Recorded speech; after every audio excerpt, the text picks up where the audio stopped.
Hello friends, আজ আমি কি করলাম, মাম্মা ঘুমানোর পর আমি কি করলাম, ভাবলাম কি মনে মনে ঘর আজকে গুছিয়ে নেব টুকটাক।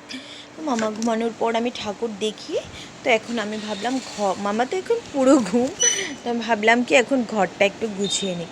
তো আমি কি করছি, মামার কাপড় চোপড়গুলো ওগুলো গুছিয়ে নিচ্ছি। তো মামার সবগুলো কাপড় একসাথে গোছানো আমার পসিবল হয় না, যতটুকু পারি আমি গুছিয়ে নিই দুপুরবেলায় মাম্মা যখন ঘুমায়। পাশাপাশি আমার কাপড় চোপড়গুলিও থাকে, কারণ আমি এগুলো অফ টাইমেই করতে হয়। মাম্মা যখন ঘুমিয়ে পড়ে, দেন মাম্মা যখন উঠবে তখন ওগুলো মাম্মা আমাকে আর করতে দেবে না, ওর পাশেই আমার থাকতে লাগবে। মামার ছোট ছোট ফ্রকগুলি আমার এত ভালো লাগে। মামার অনেকগুলি ফ্রক আছে, ছোটও হয়ে যাচ্ছে বড়ও আছে। তো এখন কি করলাম গাইজ, আমি কি করলাম, ঘরের জিনিসপত্রগুলি আমি একটু মুছে নিচ্ছি। এটা আমার মাইক্রো ওভেনটা অনেক দিন ধরেই ইউজ হচ্ছে না, আমি ভাবছি ফাঁকে ফাঁকে ইউজ করি, বাট অনেক দিন ধরে হচ্ছে না। তো জিনিসগুলো আমি এটা হলো আমার ইমার্জেন্সি লাইট। কারেন্ট চলে গেলে আমি চার্জ লাইট অন্যগুলি জ্বালাই, কিন্তু এটা আমার ইমার্জেন্সিতে দিতে লাগে পট করে। তো আমি কি করছি, সবগুলো জিনিস, টিভিটাও মুছে নিচ্ছি। তো এইগুলো আমি সবসময় করতে পারি না, যখন আমি অফ টাইম পাই। আগে রেগুলারই এগুলো ক্লিন করতে পারতাম, এখন পসিবল হয় না।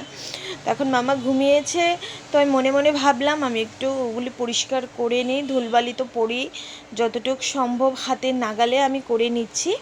ওগুলি পরিষ্কার টরিষ্কার করে যেটা করার, ঘর এখন আমি ভাবলাম ঘর ঝাড় দিয়ে দিই। তো মামা ঘুমিয়ে আছে, এখন আমি ঘরটা ঝেড়ে আমি পরিষ্কার করে নেব। ঠিক আছে, ঘরটার পরিষ্কার করে আমার যেটা করার আমি করে নেব। তো আমি ভাবলাম ঘর ঝাড়াটারা দিয়ে নিচ্ছি, বিকেলে হয়ে যাচ্ছে। তারপর আমি কী করলাম, ব্যাস একটু কোল্ড ড্রিঙ্কস খেয়ে নিলাম, খুব ইচ্ছে করছিল খাওয়ার।